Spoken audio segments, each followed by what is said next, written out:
اب جو میسج آ رہا ہے جو نوجوانوں کے اندر، جو پی ٹی آئی کے ورکروں کے اندر، کہ یہ لیڈرشپ صرف اپنے مفادات کے لیے، آپ کے فائدے کے لیے ہمیں یوز کر رہے ہیں، اس سے ان کی ریپوٹیشن میں فرق پڑے گا۔ صحیح ہوگا۔ تو آپ کو کیا لگتا ہے اس گرینڈ آپریشن کے بعد جو فائنل کار کے نتیجے میں گرینڈ آپریشن کیا گیا ہے، اس گرینڈ آپریشن کے کیا فائدے ہیں، کیا نقصانات ہیں جو ملک پہ بھی اس سے لوگوں کو پہنچے؟ کل جب احتجاج ہوا تو جو پاکستان میں اس وقت جو صورتحال ہے معاشی طور پر، تو اس میں ایک بری طرح دوبارہ وہ 35,000 نیچے آیا۔ آج صبح میں نے جب نیوز دیکھی تو 36,000 پوسٹ بڑھ گیا، یہ دوبارہ 98,000 سے اباب کر دیا۔ یہ دیکھیں کہ جب وہ حالات خراب ہوں گے، آپ کی معیشت پہ بھی اثر پڑیں گے، ایک دن کے اربوں جو ڈالر ہے اکانومی ہے وہ نیچے آتی ہے، کاروبار خراب ہوتا ہے۔ یہ ان لوگوں کو سمجھنا چاہیے، اگر یہ ملک ایسا ہے یہ اپنی سیاست کو چھوڑیں۔ اب اس کے نقصانات کیا ہوئے؟ ایک معاشی طور پر پاکستان کو نقصان ہوا، پھر مختلف عمارتوں کو نقصان پہنچایا گیا، رینجر کے لوگ شہید ہوئے، پولیس اہلکار شہید ہوا، جو دوسرے جو پی ٹی آئی کے ورکر ہیں، دوسرے لوگ شہید ہوئے، وہ بھی تو اس قوم کے بیٹے ہیں نا، ٹھیک ہے، وہ اس دھرتی کے بیٹے ہیں نا، وہ لاسٹ اس ملک کا ہوا۔ وہ ان ماؤں سے پوچھے نا جن کے وہ بچے جو جوان شہید ہوئے، یا ان بچوں سے پوچھے جن کے باپ شہید ہو گیا، وہ ان کی اگلی زندگی کیسی ہوگی، ان کے اوپر کیا بیت رہی ہے۔ یہ چیزیں یہ لوگ نہیں سوچ رہے کہ صرف اپنے اقتدار کیا جا رہا ہے، اور اس کا نقصان پی ٹی آئی کو بہت دور کر جائے گا۔ پی ٹی آئی اب نظر سب سے بڑا راز یہ ہوا کہ جب وہاں پہ لیڈرشپ تھی تو مرکزی لیڈر جو جنرل سیکرٹری ہے، چیئرمین ہے، یا دوسرا لیڈ کرنے والا بندہ ہی نہیں تھا وہاں۔ صاحب بشا بی بی اور علی مرزا ان کے علاوہ لیڈرشپ گیپ تھی جو اپنے کارکنان کو گائیڈ لائن دے سکتی، ان کے لیے انتظامات کرتی، ان کے لیے معاملات کرتی۔ یہ سب سے بڑا فالٹ تھا اس فائنل کال کو مس کال کرنا ہے، اور کوئی تیاری نہیں تھی۔ یہ سمجھتے ہیں کہ لوگ ویسے نکل آئیں گے، جب تک آپ کی مقامی قیادت آپ کے ساتھ نہیں نکلے گی، آپ کے ساتھ لوکل ورکر نہیں نکلے گا، نکالنے والا نہیں ہوگا، تو لوگ پاگل ہیں۔ کم از کم آپ کے سیاسی کارکنوں کا تعاون آپ کے ساتھ ہونا چاہیے، جو آپ کے ایم پی ایم جیسے اب گجرا والا تھا میرا بھائی علاقہ ہے، تو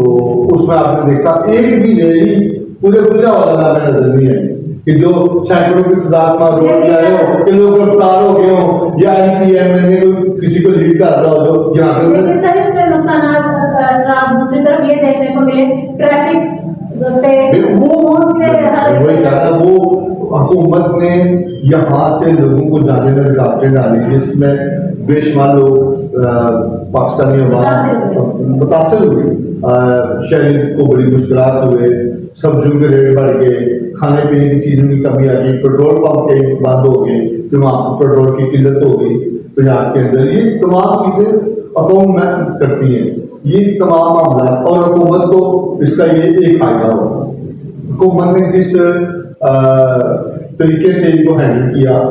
اب یہ ہو گیا کہ حکومت کی جو پی آر تھی وہ بہتر ہو گئی۔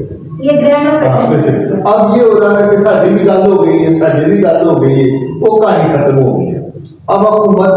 کچھ عرصے کے لیے جو اس کے اوپر شاید جو مختلف یوٹیوبر جو پی ٹی آئی کے لوگ تھے یا معاملات کرتے ہیں، وہ کہتے ہیں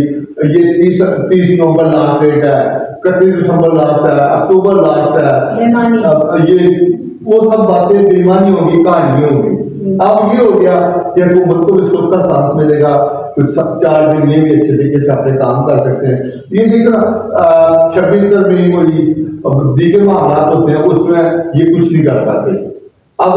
عمران خان کی رہائی کو میں کہا عدالت کا کام ہے۔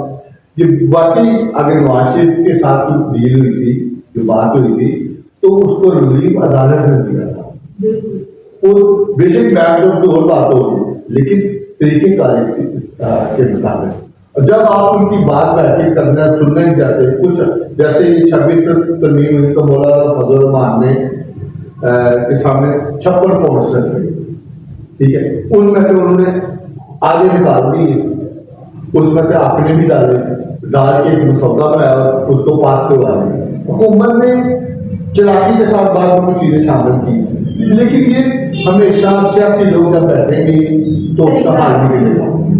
طاقت کے ذریعے لڑائی جھگڑے سے کبھی بھی کسی بھی فیصلہ کوئی مسئلہ حل نہیں ہوگا۔ اس لیے خدا را میری تمام سیاسی لوگوں سے ایک ہی گزارش ہے کہ ذاتی مفادات کو چھوڑ کے ملکی مفادات کو خریدے۔ سب سے پہلے پاکستان ہے تو سیاست ہے، پاکستان نہیں ہے تو یہ لوگ ہیں سیاست نہیں ہے، یہ ملک نہیں ہے۔ تو ملک کی حفاظت کرنے والے لوگوں کی حمایت کریں، عالمی سطح پر پاکستان کی ریپوٹیشن کو بہتر کریں، دشمنوں کو موقع نہ دیں ہنسنے کا۔ ہمارے ملک میں کہتے ہیں لوگ سرمایہ کاری نہیں کرتے، کیسے کریں جب یہاں پہ کہیں کو تحفظ نہیں ہوگا، سیاسی استحکام نہیں ہوگا، تو یہ چیزیں کون کرتی ہیں؟ تو فی الحال تو یہ لگ رہا ہے کہ گورنمنٹ ایک کامیابی کے ساتھ محسن نقوی صاحب نے اس معاملے سے جان چھڑوا لی ہے۔ اب دیکھیں طریقے صاحب آپ کہتے ہیں اب سیاسی کمیٹی فیصلہ کرے گی، اب انہوں نے اپنی کال بھی واپس دے دیا ہے، کیا فائدہ ایسی مس کال کرنے کا جس سے اپنی پاور کو ضائع کرنے کا، اپنے معاملات ساتھ آتی ہے؟ تو یہ بھی کہ اس کا نقصان ہوتا ہے۔ اچھا سر، میں آپ سے آج سوال ہے کہ جو ہر دفعہ ہی ریڈ زون ڈی چوک کا نعرہ لگایا جاتا ہے، جیسے کہ ایک کال دی جاتی ہے کہ یہ جلسہ ختم ہوگا یا احتجاج جا کے نہ ختم ہوگا، ریڈ زون ایریا ہوگا یا ڈی چوک، آپ سب ہم سب پاکستانی یہ جانتے ہیں کہ کتنے سینسٹیو ایریاز ہیں، پی ٹی آئی ہر دفعہ ان دو نام جگہ کا تعین ہی کیوں کرتی ہے؟ ہاں، یہ پی ٹی آئی جتنی بھی سیاسی پارٹی ہوئی ہیں، جب عمران خان صاحب کی گورنمنٹ تھی، جب سرکاری نواز شریف کی تھی، مشرف صاحب کی تھی، جتنے بھی گورنمنٹ کے پاس احتجاج ہوئے، ان کا محور جو ہوتا ہے یہی ہوتی ہے، کشمیر ہائی وے اور ڈی چوک، یہ سارے طریقے صاف زیادہ اس لیے کرتی ہے کہ 126 دن کا انتظار نہیں آتا، جس کو اس وقت کی اسٹیبلشمنٹ کی حمایت کے ساتھ 126 دن، وہ جو سب سے بڑی غلطی ہے ملک کے ساتھ، سب سے بڑی غلطی یہ احتجاج پوری دنیا میں ہوتے ہیں، چند گھنٹے کے، چند منٹ کے، پورا